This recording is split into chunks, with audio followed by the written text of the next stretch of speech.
Good morning, everyone. So today we will start Human Disease Part 3 from Lucent GK's Biology. So let's begin. These are my credentials. In our previous lecture, we talked about the diarrhea and filaria. Now we will start the disease caused by the fungus, यानी कि fungi से होने वाली और कवक से होने वाली disease. Right. The first is asthma. The spore of the fungi, namely Aspergillus fumigatus, reaches the lung of the human and constitute a net-like formation, thus obstruct the function of lung, and this is an infectious disease. Right. तो asthma कैसे होता है? Basically इसमें सांस की problem हो जाती है और स्पोर्स जो होते हैं, जो फंजाई के स्पोर्स होते हैं, और फंजाई का नाम क्या है? Aspergillus fumigatus. वो क्या करता है? स्पोर्स जो होते हैं इस फंजाई के, वो कहाँ चले जाते हैं? लंग्स के अंदर चले जाते हैं और एक नेट लाइक, एक thread like net like formations करते हैं, जिससे क्या होता है कि जो लंग्स होता है उसमें जो पाथवे जो होता है श्वसन का, जो उसको ऑब्स्ट्रक्ट करता है, राइट, उसको हानि पहुंचाता है. ठीक है. This is a infectious disease. तो ये एक इन्फेक्शियस डिजीज है. अगर हम अस्थमा के सिम्टम्स की बात करेंगे तो इसमें क्या होता है कि जो पर्सन का जो लंग्स हैं, एयरवेज हैं, वो इन्फ्लेम्ड यानी सूज जाते हैं. उनमें पाथवे जो होता है उनकी ट्यूब्स का वो नैरो हो जाता है, स्वेलिंग आ जाती है और बहुत ज्यादा म्यूकस सिक्रीट होने लगता है. और इसकी वजह से क्या होता है? डिफिकल्टी इन ब्रीदिंग और समटाइम इट में लीड टू अस्थमेटिक अटैक. और बहुत ज्यादा जब सीवियर सिचुएशन हो जाती है तो अस्थमेटिक अटैक भी आने लगते हैं. Right. So this is caused by the fungi Aspergillus fumigatus. Now come to the athlete foot. This disease is caused by the fungi named Taenia pedis. अब जो एथलीट फूट बीमारी जो होती है बेसिकली उसमें पैर बहुत भारी, एथलीट फूट यानी कि मोटा हो जाता है. और इसमें बेसिकली किससे होता है? टीनिया पीडिस. पीडिस से आप याद रख सकते हैं पैर में होने वाली बीमारी. पेडिस पैर से रिलेटेड है. तो टीनिया पेडिस जो फंजाई है उससे होती है. This is infectious disease of skin which is spread mainly due to the cracking of feet. अब इसके अंदर क्या होता है कि जो फीट होते हैं वो फटने लग जाते हैं, उनमें क्रैक्स आने लग जाते हैं स्किन पे. राइट. तो बेसिकली जो एथलीट फुट है उसमें क्या होता है कि इसमें जो पर्सन है जिसको ये बीमारी हुई है तो उसके अंदर क्या होता है, उसके जो पैर होते हैं, अगर वो शूज पहन के रखते हैं टाइट फिटिंग के, तो वहां पर बिटवीन द टोज बहुत ज्यादा स्वेटिंग होने लगती है. ठीक है. बहुत ज्यादा पसीना आता है उसमें. और ये जैसे एथलीट होता है ना कोई, वो भागता है जब उसके पैरों में बहुत पसीना आता है, उसी से रिलेटेड है.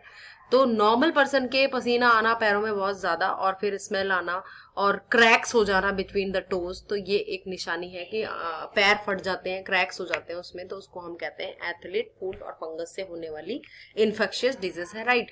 Now come to the scabies. Scabies कैसे होती है? This disease is caused by the fungi name acarus scabies. Scabies जो है स्किन की डिजीज है, उसमें स्किन बहुत ज्यादा इची हो जाती है, स्किन में खुजली होने लगती है और जो सफेद सफेद दाने टाइप के होते हैं वो स्किन पे अपीयर होते हैं. राइट. तो ये किसकी वजह से होता है? एकेरस स्कैबिस नाम की फंजाई की वजह से होता है. Now come to the fourth one is baldness. Baldness यानी गंजापन. ये किस वजह से होता है? This is caused by the fungi name tinea capitis. ये एक इंपॉर्टेंट है. बाल्डनेस किससे होता है? Tinea capitis. वैसे सारे ये जो फंजाई है ये सबके नाम पूछे जा सकते हैं तो आपको याद रखना पड़ेगा. ठीक है. तो यहाँ पर fungi namely tinea capitis baldness cause करती है due to this hair of head fall. Hair इसकी वजह से क्या होता है कि इस फंजाई के इन्फेक्शन से बालों में हेयर फॉल होने लग जाता है और गंजापन आ जाता है. Right. Now fifth one is ringworm. Ringworm कैसे होती है? Ringworm is this disease spread through the fungi namely trichophyton लर्क्यूसम.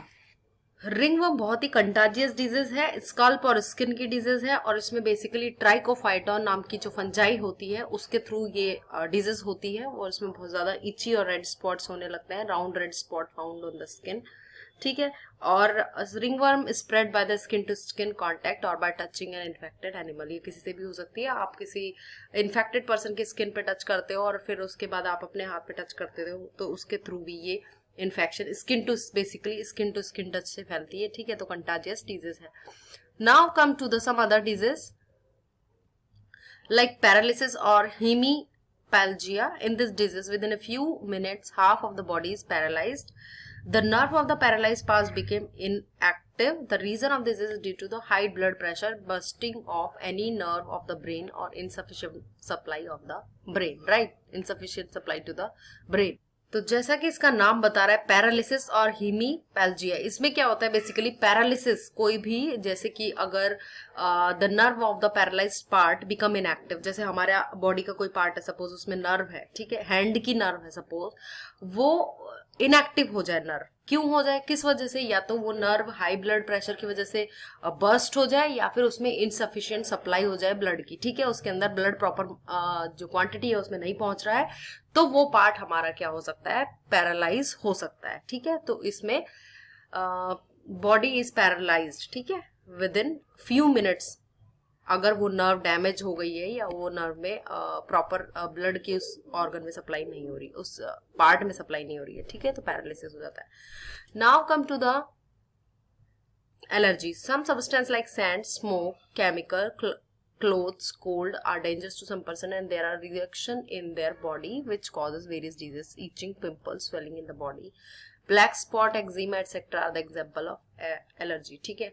तो एलर्जन के बहुत सारे, एलर्जी जो होती है बेसिकली बहुत सारे रीजंस होते हैं एलर्जी के, लाइक अगर हम किसी, सपोज हम सैंड के पास डस्ट में है तो हमें समटाइम एलर्जी कॉज करती है, ठीक है, केमिकल, कोई पर्टिकुलर केमिकल हमें एलर्जी कॉज कर सकता है, क्लोथ एलर्जी कॉज कर सकते हैं, जैसे कि सिंथेटिक है, कोई सिंथेटिक नहीं पहनते और कॉटन ही पहनते क्योंकि सिंथेटिक से उनको एलर्जी हो जाती है, ठीक है।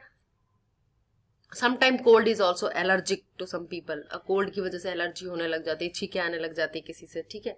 तो ये बेसिकली बॉडी की बेसिकली रिएक्शन होती है जो कि किसी पर्टिकुलर थिंग के अगेंस्ट होती है, right.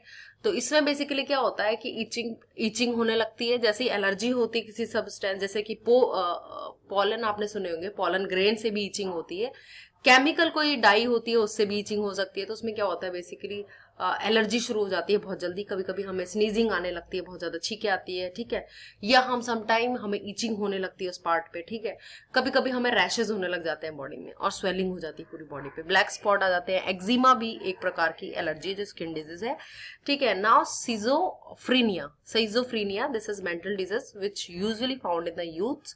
The patient consider the imagination as a truth not to the fact, ठीक है। इसमें क्या होता है बेसिकली जो ट्रूथ है उसके बियॉन्ड द वो इमेजिन करने लगते हैं चीजें के, ठीक है।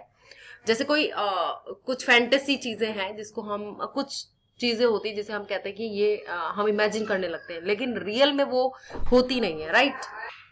पेशेंट क्या हो जाता है, लेजी हो जाता है, इमोशन लेस हो जाता है, ठीक है, कुछ कुछ अपने ही उसमें दिमाग में सोचता रहता है कि शायद इट मस्ट बी ट्रू, कोई मुझे मार रहा है, जबकि ऐसा होता नहीं है, right.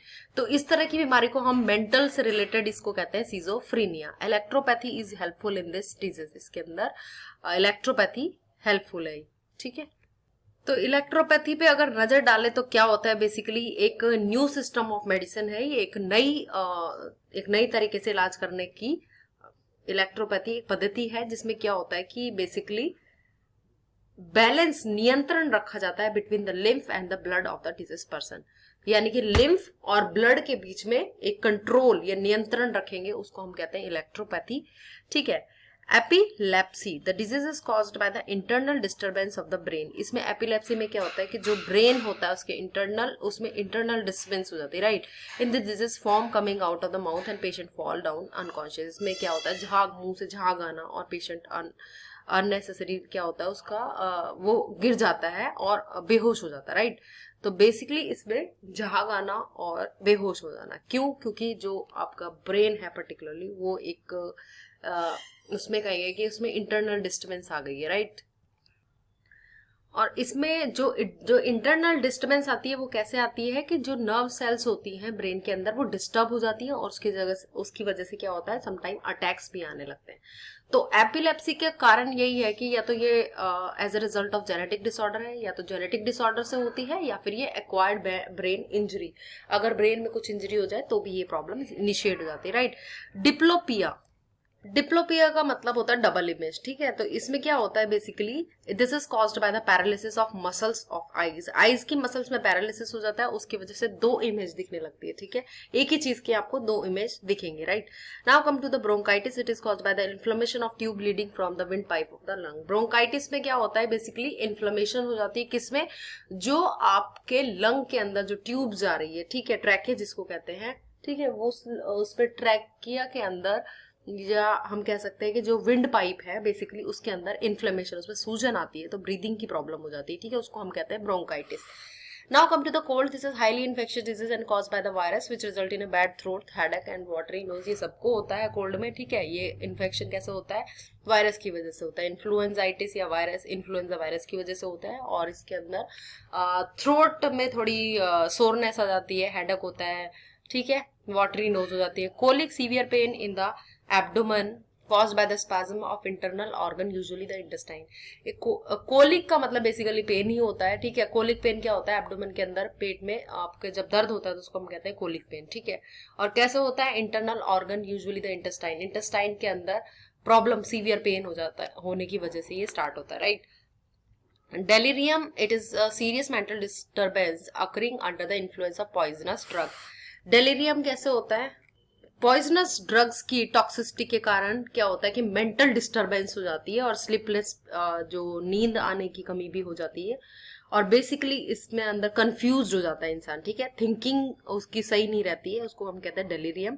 Now come to the hydrophobia, disease caused by the bite of mad dog. Rabies में हमने पढ़ा था हाइड्रोफोबिया, बेसिकली इसमें बुक में लिखा नहीं है, लेकिन this is a symptom of rabies. Rabies क्या होता है, एक जब डॉग हमें एक मैड डॉग काटता है तो उसकी वजह से रेबीज बीमारी हो जाती है, और उसी में हाइड्रोफोबिया होता है, यानी कि पानी से डर लगने लगता है पेशेंट को। Hypermetropia, long sightedness, one can see the object of longer distance but not the object of nearer one, right। it can be corrected by the convex lens। तो आंखों की बीमारी है लॉन्ग साइटेडनेस, फार साइटेडनेस भी बोलते हैं, जिसके अंदर क्या होता है बेसिकली, जो नियर वाले ऑब्जेक्ट होते हैं वो आपको दिखाई नहीं देते ढंग से, ब्लर्ड दिखाई देते, right. Now come to the myopia, short sightedness. In this disease person can see the object of near distance but can not see the object of longer distance. इसका अपोजिट हो गया, ठीक है। इसमें हाइपरमेट्रोपिया में आपको पास वाले ऑब्जेक्ट नहीं दिखेंगे, राइट। जो पास में ऑब्जेक्ट होते हैं वो आपको ब्लर दिखते हैं, ठीक से नहीं दिखते। मायोपिया में, शॉर्ट साइटेडनेस में क्या होता है कि पास वाले ऑब्जेक्ट आपको क्लियरली दिखाई देते हैं, बट दूर वाले आपको क्लियर नहीं दिखाई देते, ठीक है। It is corrected by the concave lens, इसे करेक्ट किया जाता है कॉन्केव लेंस से। Now come to the leukaemia. Leukaemia क्या है, this is there is a great increase in the number of WBC in system. जब व्हाइट ब्लड कॉर्पोसल्स जो होती है हमारी बॉडी के अंदर वो बढ़ जाती है बहुत ज्यादा, तो उसको हम कहते हैं leukaemia. And swelling of spleen takes place, swelling हो जाती है स्प्लीन के अंदर।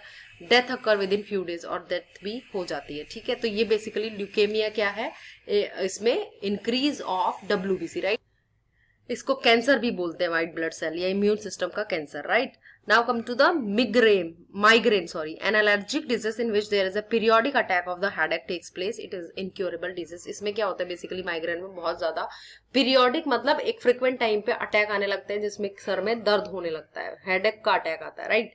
इट इज इनक्योरेबल डिजीज, का कोई इलाज नहीं है। Now come to the obesity. Obesity क्या है, excessive fatness is called obesity. Obesity यानी बेसिकली मोटापा, जब बहुत ज्यादा एक्सेसिव यानी बहुत ज्यादा फैट बढ़ जाती है बॉडी में, हम उसको कहते हैं ओबेसिटी। और जो पर्सन को कहेंगे obese person, right. Now come to the piles. There are various vein in the rectum, due to extra pressure on the vein it prevent the free flow of blood, creating problem and it causes due to constipation. Piles basically क्या है कि जो anus rectum होता है basically, वहां पर जो veins होती हैं उनमें क्या होता है, एक्स्ट्रा प्रेशर की वजह से वो स्वेलिंग हो जाती है वहां पर, और फिर क्या होता है कि ब्लड भी फ्री फ्लो नहीं पहुंचता वहां पे, और प्रॉब्लम शुरू हो जाती है, ठीक है। तो वहां पर स्टूल जो पासिंग होती है उसमें प्रॉब्लम होती है बेसिकली पाइल्स में।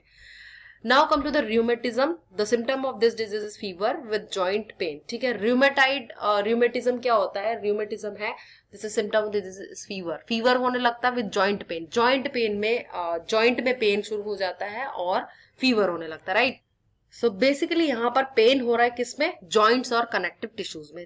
तो हमने आज ये डिजीज कर लिए हैं। Now tomorrow will start other disease, जो हमारी लेफ्ट ओवर डिजीज है वो हम करेंगे। So Thank you very much.